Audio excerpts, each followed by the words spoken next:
Davos పర్యటన అనేది పెట్టుబడులను ఆకర్షించడమే కాకుండా ప్రపంచము ఏ విధంగా ముందుకెళ్తుందో అవగాహన కల్పించుకోవడానికి కూడా మనం వెళ్తాం. అన్ని విషయాలు మనకు తెలియదు. తెలియని విషయాలను తెలుసుకోవడం అనేది మానవుడి యొక్క పరిజ్ఞానం పెంచుకోవడం అనేది అది minimum sense and common sense. We have applied our common sense. అక్కడికి వస్తే ప్రపంచ దేశంలో అభివృద్ధి చెందిన సంస్థలతో పాటు ఇతర దేశాల యొక్క విధి విధానాలు వాళ్ళ పాలసీలు కూడా మనకు అర్థమవుతాయి ఇంటరాక్షన్స్ తోటి. ఎందుకు ఫోరంలలో పోయి మన గురించి ప్రమోట్ చేస్తాం? అసలు చాలా దేశాలకు ఇక్కడ ఏమి విధి విధానాలు ఉన్నాయో తెలవడానికి అవకాశం లేదు.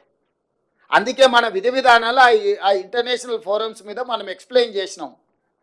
దానివల్ల ఏమైందంటే ఈ రోజు కాదు ఇంకొక సంవత్సరం తర్వాత అయినా వాళ్ళు ఇలాంటి పెట్టుబడులు పెట్టాలనుకున్నప్పుడు అనుకూలమైన ప్రాంతాన్ని వెతుకుతారు, అనుకూలమైన దేశాన్ని వెతుకుతారు.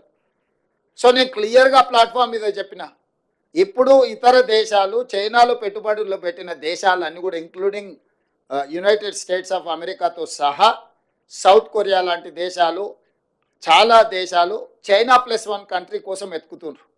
కోవిడ్ వచ్చిన తర్వాత చైనాలో పెట్టిన పెట్టుబడులు చైనా నుంచి జరుగుతున్న ఎగబోతుల మీద తీవ్రమైన ప్రభావం చూపించింది. సో ఆ దేశంతో ఒకసారి సత్సంబంధాలు దెబ్బతింటే మొత్తం పరిశ్రమలే మూతపడే పరిస్థితి వచ్చి అసలు ఆ పరిశ్రమల మనుగడనే కష్టమవుతుంది అనుకున్న సందర్భంలో చాలా దేశాలు, థాయిలాండ్ కావచ్చు, ఫిన్లాండ్ కావచ్చు, యుఎస్ కావచ్చు, సౌత్ కొరియా కావచ్చు, ఇట్లా చాలా దేశాల పేరు చెప్పగలుగుతారు. వాళ్ళందరూ చైనాకు ప్రత్యామ్నాయంగా ఒక అనుకూలమైన దేశం కోసం, ప్రాంతం కోసం వెతుకుతూరు పెట్టుబడులు పెట్టడానికి. అందుకే నేను టైమ్ అండ్ అగైన్ ప్రతి ప్లాట్ఫామ్లో చెప్పిన చైనా +1 అనే పాలసీకి తెలంగాణ అనుకూలము, తెలంగాణకు రాంటి, తెలంగాణకు పెట్టుబడులు పెట్టండి. తెలంగాణ స్టేట్ను ప్రమోట్ చేసుకున్నాం మనము. ఇక్కడ competition between different states and different countries.